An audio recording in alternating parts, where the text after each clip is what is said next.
Соёл урлагийнхан гэж хэмбэ? Энэ дуучин, жүжигчин, найруулга, зохиолч, зураач гэх мэт мэргэжлийн нэр юус биш гэж. Энэ бол ард түмний дотоод ертөнцийг бүтээдэг ухамсар юм.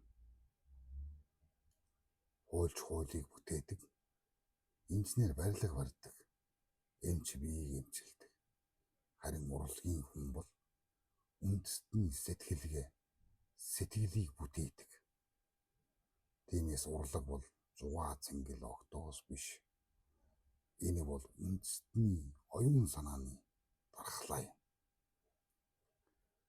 Жинхэнэ соёлын хүн ямар үүрэгтэй байвал зохилтой. Тэр үннийг хэлдэг. Жинхэнэ уран бүтээлч хүн бол эрх мэдэлд биш, үнэнд үйлчилдэг. Тэр олон нийт таалагдах гэж биш.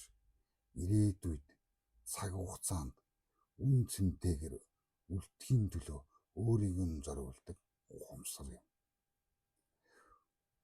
Хэрв түүхийг ном хадгалдаг бол соёлыг урлаг хадгалдаг. Хүмүүс хуулийг мартах үе бий.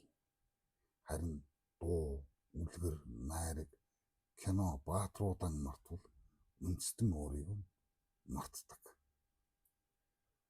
Хүмүүсийн сэтгэлийг ариусгадаг. Жинхэнэ урлаг хүнийг уурлуулж, уйлуулж, бодолд оруулж болно. Гэхдээ хизээж хүнийг доройтуулж болохгүй. Харин өнөөдрийн Монголд юу болж байгаа? Энэ бол соёл урлагийнхныг нэгэн адил дүгнэх нь зөв биш. Олон чадварлаг зарчимтай уран бүтээлчд өнөөдөр ажиллаж байгаа. Гэхдээ нийгмийн нэг хэсэгт ажиглагддаг хандлагуудын талаар ярилцъя. Өнөөдрийн урлаг бүтээгдэхүүн болжээ. Зарим тохиолдолд урлаг үннийг бас үзэлт, лайк, тренд, ивент итгэгчийг дагах болсон мэт харагддаг. Зах зээлийн хөгжихийн хэрээр энэ нь тодорхой хэмжээнд ойлгомжтой. Зөвхөн энэ зорилго дагамгайлах үед урлагийн нийгмийн үүрэг бүдгэрдэг.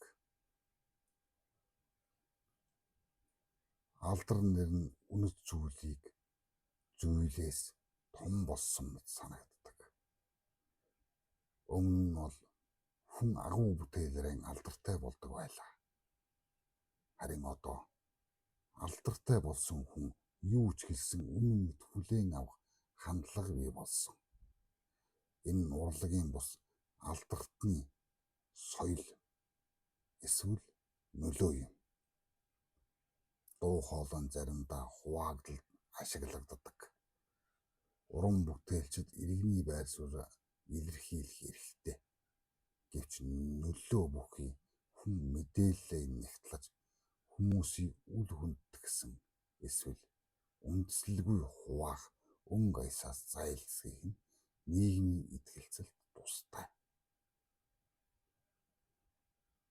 Улс төрд орсноороо урлагийн хүн биш болчихдоггүй.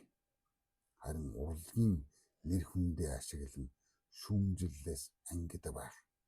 Эсвэл баримтаас илүү сэтгэл хөдлөлөөр олон нийтийг чиглүүлэх нь эрсдэл дагуулдаг.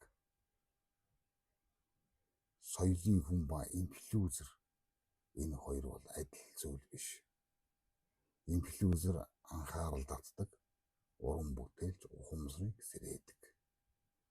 Инфлюенсер өнөөдрийг өөрчилдөг бол жинхэнэ соёлын хүн үе үеийн хүмүүсийн үнэт зүйлийг өөрчилдөг. Тэд хэн байх ёстой вэ?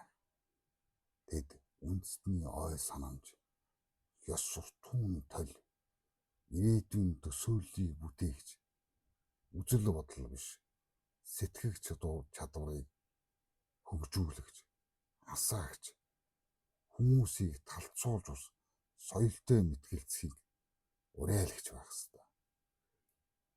Соёл урлагийн хүн бол олонний алга ташлалтаар хэмжигдэх хүн биш ээ. Энэ бол ард түмний ухамсарт үлдээсэн өөрийн мөрөөрөө хэмжигдэх ухамсар юм.